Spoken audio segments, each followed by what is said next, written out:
Assalamualaikum warahmatullahi wabarakatuh. Bismillahirrahmanirrahim. Alhamdulillahirabbil alamin. Allahumma shalli wa sallim ala sayyidina Muhammadin wa ala alihi wa sahbihi ajma'in, amma ba'du. Sahabat Gema Nusantara dimanapun saja Anda semua berada, puji syukur kita haturkan kehadirat Allah Subhanahu wa ta'ala, karena dengan rahmatnya kita masih diberi kesehatan sehingga masih bisa menjalani aktivitas dalam kehidupan sehari-hari. Pada episode kali ini, insya Allah saya akan membagikan satu faedah yang sangat agung, yaitu tentang sebuah wasilah yang bisa kita lakukan agar Allah Subhanahu wa ta'ala mengabulkan hajat kita dalam waktu cepat, agar Allah Subhanahu wa ta'ala menghilangkan kesusahan kita, mengeluarkan kita dari segala macam problem atau permasalahan yang selalu membersamai hari-hari kita. Insya Allah barokah wasilah ini, segala apa yang kita inginkan akan diijabah oleh Allah Subhanahu wa ta'ala. Dalam menyampaikan penjelasan berikut ini, saya mengutip keterangan dari maqalati ba'dil ulama, dari dawuhnya sebagian para ulama, dari dawuhnya sebagian para masyayikh, dengan harapan semoga kita semua senantiasa mendapatkan barokah dari para beliau, dan semoga para sahabat yang mengamalkan wasilah ini selalu dalam lindungan Allah Subhanahu wa ta'ala, dimurahkan rezekinya, dilunaskan hutang-hutangnya, dimudahkan urusannya, dan dikabulkan segala hajatnya. Amin amin ya mujibas sailin. Di mana dalam kitab ini diterangkan, Bismillahirrahmanirrahim. Qala al-muallif rahimahullahu ta'ala wa nafa'ana bihi wa bi'ulumihi fid dharaini amin. Man kana indahu alamun, barang siapa yang mempunyai satu penyakit, terkena satu penyakit yang tak kunjung sembuh misalnya, segala upaya pengobatan telah diusahakan, baik yang bersifat medis maupun non medis, semua telah dilaksanakan, namun itu semuanya sia-sia. Au hammun au ghammun, ai man kana indahu hammun au ghammun, atau barang siapa yang sedang dirundung kesusahan, dilanda kebingungan, yang tidak menemukan solusi atas segala apa yang menimpanya, maka tidak ada salahnya kita mencoba mengamalkan wasilah berikut ini. Au kana yakhafu ahadan, atau ia takut terhadap seseorang, misalnya ia terancam, atau mungkin keberadaannya sering diintimidasi karena masalah hutang, atau mungkin ia khawatir, takut tiba-tiba ada tamu yang menagih hutang misalnya, dan lain sebagainya. Au kana ladaihi mushkilun fi amrin, atau ia mungkin terperangkap ke dalam satu masalah, terjebak dalam satu kasus, sehingga hidupnya terbenam dalam lumpur kehinaan, hidupnya betul-betul tenggelam di lembah kenistaan misalnya. Segala upaya telah dilakukan namun hasilnya sia-sia. Nah, ketika terjadi hal seperti itu, maka dalam kitab ini diterangkan, fal yusalli hadhihi sholata, maka hendaklah ia mengerjakan sholat sunat seperti kaifiyah berikut ini. Nah, kita dianjurkan mohon kepada Allah Subhanahu wa ta'ala melalui sholat sunat hajat seperti metode atau kaifiyah yang akan saya bacakan berikut ini. Ketika wasilah ini dilakukan, maka dalam kitab ini diterangkan, wa sayyara qudratal haqqi bihaitsu la yanqadi syai'un minal lail illa wa qad qudiyat hajatuhu, maka ia akan melihat qudratal haqqi, kemahakuasaan Allah yang maha benar, di mana ia tidak akan lewat dari malam itu, hajatnya akan diijabah oleh Allah Subhanahu wa ta'ala. Bihaitsu la yanqadi syai'un minal lail illa wa qad qudiyat hajatuhu. Tidak akan lewat dari malam itu kecuali hajatnya diijabah oleh Allah Subhanahu wa taala. Wa zala hammuhu wa ghammuhu, dan tidak akan lewat dari malam itu kecuali segala kesusahan dan kebingungannya akan dihilangkan oleh Allah Subhanahu wa taala. Barakah wasilah berikut ini. Nah, sekarang bagaimana kaifiyahnya atau tata cara dalam mengamalkannya? Maka dalam kitab ini diterangkan wa amma tariqatuhu, adapun tentang metode atau tata cara dalam mengamalkannya. Pertama, fahuwa ayyagtasila liqadai hajatin. Pertama, silahkan ia mandi untuk menunaikan hajat. Jadi cara mandinya itu sama seperti mandi wajib. Niatnya nawaitul ghusla liqadail hajati lillahi ta'ala. Aku niat mandi agar tercapai hajat karena Allah Ta'ala. Itu niatnya. Kemudian setelah selesai mandinya, wa yartadiya libasan abyadh. Hendaknya ia memakai pakaian serba putih. Sarung putih, baju putih, kopiah putih. Atau boleh juga pakai jubah putih.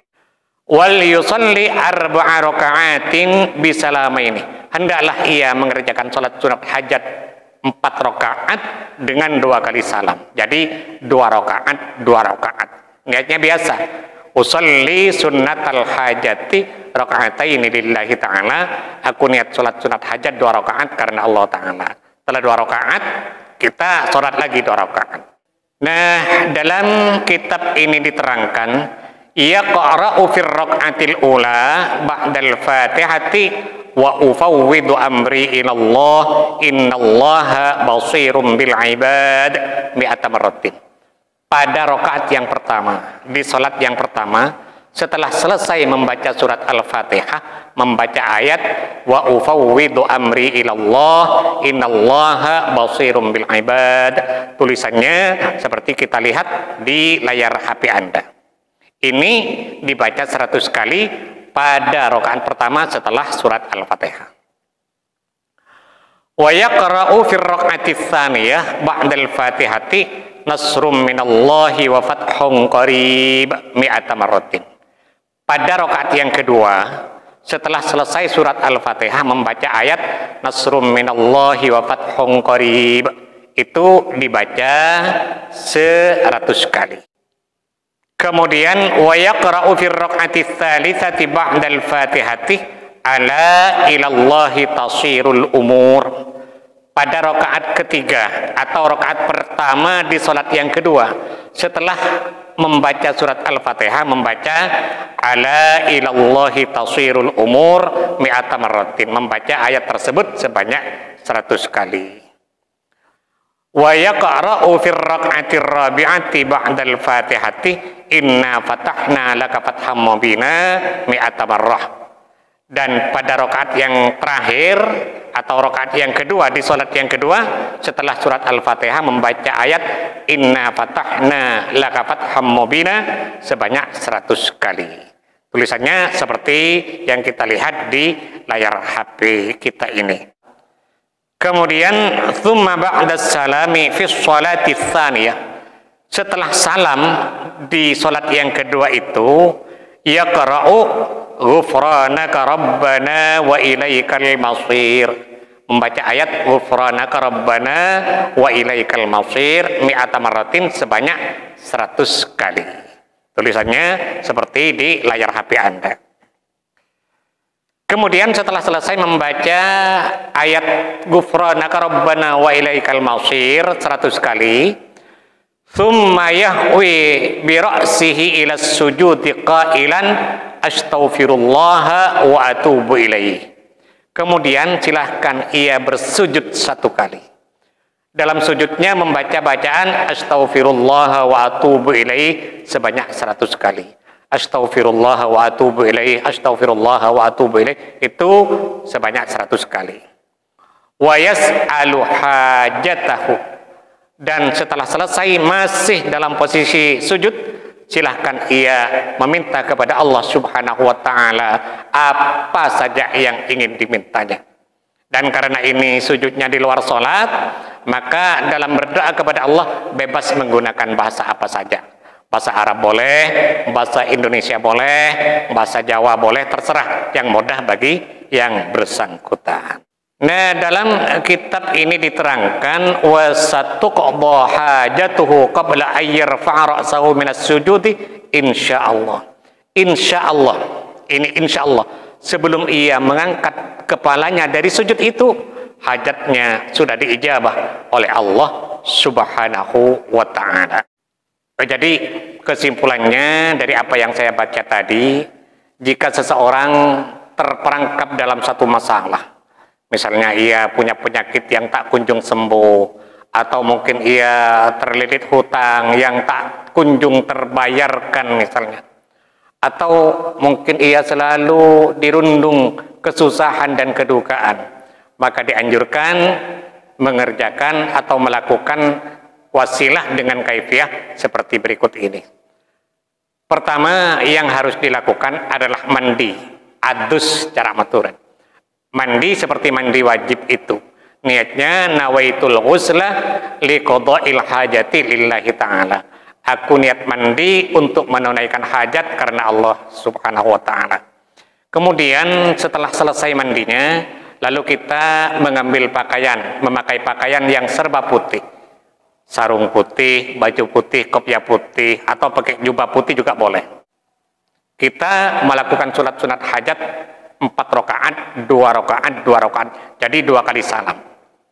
Pada rakaat yang pertama, setelah membaca surat Al-Fatihah, membaca ayat wa ufawwidu amri ilallah innallaha basirum bil ibad 100 kali. Pada rakaat kedua setelah Al-Fatihah membaca ayat nasrum minallahi wa fathun qarib sebanyak 100 kali.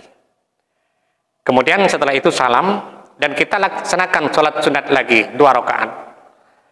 Pada rakaat yang pertama di sholat yang kedua setelah Al-Fatihah membaca ayat ala ilallahi tasirul umur 100 kali. Dan pada rakaat yang terakhir setelah Al-Fatihah membaca ayat inna fatahna laka fatham mubina sebanyak 100 kali. Kemudian setelah selesai salam, lalu kita membaca ghufranaka rabbana wa ilaikal masir sebanyak 100 kali. Setelah itu kita bersujud 1 kali dan dalam sujudnya kita membaca astaghfirullah wa atubu ilaih 100 kali. Dan setelah itu masih dalam posisi sujud, kita dianjurkan untuk berdoa, memohon kepada Allah apa saja yang ingin dimintanya.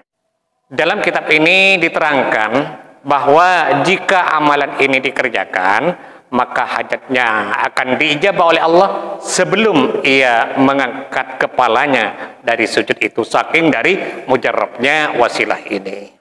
Nah, cuma kita harus sadar bahwa kita ini adalah insan yang penuh dengan dosa. Karena kita ini banyak berlumur dosa, sebaiknya amalan seperti ini tidak cukup kita lakukan 1 malam saja, tapi minimal 3 malam, atau 7 malam, atau 21 malam. Insya Allah ma'al yakin, segala apa yang kita inginkan akan diijabah oleh Allah Subhanahu wa ta'ala. Nah, bagi sahabat yang mungkin merasa kurang jelas dengan penjelasan yang saya sampaikan ini, atau mungkin belum hafal dengan apa yang saya baca tadi, maka kesimpulannya atau tata cara dalam mengamalkannya semuanya lengkap saya tulis di kolom deskripsi. Kita mohon kepada Allah Subhanahu wa ta'ala, mudah-mudahan Allah senantiasa berkenan untuk membimbing kita, menuntun dan mengarahkan kita menuju jalan hidayahnya, sehingga kita semua menjadi orang-orang yang selamat fid dini wad dunya wal akhirah. Amin amin ya rabbal alamin. Sahabat Gema Nusantara, mungkin ini yang bisa saya sampaikan pada pertemuan kita kali ini. Mudah-mudahan ada manfaatnya dan semoga bisa menjadi amal jariah bagi saya. Amin amin ya mujibas sa'ilin. Terima kasih atas segala perhatian dan mohon maaf atas segala kekurangan. Wallahul muwaffiq ila aqwamit thoriq. Wassalamualaikum warahmatullahi wabarakatuh.